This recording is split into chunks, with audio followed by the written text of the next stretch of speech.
la question que vous vous posez, c'est finalement, est-ce qu'on peut sortir indemne de cette crise? Moi, je vais être positif.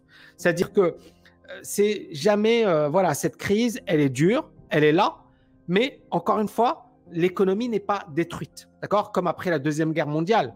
Donc, il y a encore des ressources, il y a encore une structure, il y a encore plein de choses. Maintenant, cette économie, elle attend le bon moment pour repartir. Après, il y a d'autres préoccupations comme l'écologie, comme les inégalités, voilà, le chômage. Donc, toutes ces dimensions, il va falloir les prendre en compte. Le changement, il y a beaucoup de métiers qui vont également évoluer. Il y a beaucoup de personnes, par exemple, je ne sais pas moi, tu es steward, il y a je ne sais pas combien de stewards qui ont été virés, il y a combien de pilotes qui ont été virés. Qu'est-ce qu'ils vont faire? Ils sont obligés de se former. Ils sont obligés d'évoluer vers autre chose. Et c'est dramatique pour eux, mais même pour l'économie. C'est-à-dire l'économie, je ne sais pas, tu as été pilote toute ta vie, il va falloir te reconvertir. Mais dans quoi? C'est-à-dire tu vas devoir apprendre un nouveau métier et redémarrer de zéro et gagner beaucoup moins ta vie. Donc vous voyez un peu les problématiques qui vont se poser dans les prochains mois, dans les prochaines années, d'autant plus qu'il y a toujours une incertitude. D'autant plus que cette notion de vaccin, etc., on n'en sait rien. Et d'autant plus qu'on est vraiment dans un énorme flou aujourd'hui. Donc, la crise, elle peut effectivement se résoudre, d'accord? On a déjà vécu dans le passé des moments beaucoup plus difficiles. Maintenant, bien évidemment, il ne faut pas trop attendre. Pourquoi? Parce que les conséquences, elles risquent d'être irréversibles.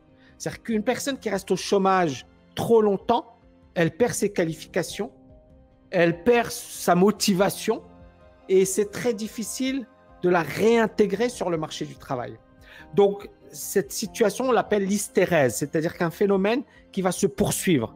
Si on ne trouve pas de solution rapidement, ce phénomène, il risque effectivement de perdurer.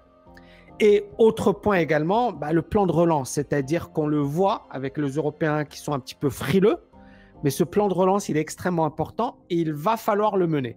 Donc, il y a une cacophonie au niveau de l'Europe. Il y a également beaucoup d'incertitudes. Il y a également des gens qui ne comprennent pas trop ce qui se passe. Est-ce qu'il y a une manipulation? Est-ce que c'est un complot? Est-ce qu'on a voulu délibérément détruire l'économie? Est-ce que ce coronavirus est une invention? Et encore une fois, voilà, tu vas trouver des arguments pour chaque chose. Le problème, c'est que, en fait, quand tu rentres dans ces problématiques, tu es foutu. Pourquoi tu es foutu? Parce que tu n'es plus en train de penser solution, tu es en train de te focaliser sur les problèmes. Et moi, ce que j'explique souvent à mes étudiants et ce que j'applique à moi-même, c'est en fait, quand tu as une situation qui est problématique, ton but, ce n'est pas d'être obnubilé par le problème, c'est de te dire, OK, qu'est-ce que je vais faire? Qu'est-ce que je vais faire aujourd'hui? C'est le raisonnement que vous devriez avoir, les amis. C'est vraiment le raisonnement que vous devriez avoir. Donc, le choc positif, pour moi, se fera avant tout au niveau mindset. C'est-à-dire que là, le grand risque, ce n'est pas l'économie, ce n'est même pas le coronavirus, c'est la psychologie. C'est-à-dire, est-ce que les gens, ils vont sortir indemnes de cette crise psychologiquement? Est-ce que les gens, ils ne vont pas s'entretuer? Est-ce qu'on ne va pas assister à des scènes de chaos? Est-ce qu'on ne va pas assister? Parce que c'est ça, encore une fois, qui fait peur dans une crise. Ce sont ces phénomènes de panique. Les paniques bancaires, les situations d'hyperinflation, les situations où on va piller des magasins, etc. Ce sont des situations avant tout d'ordre psychologique.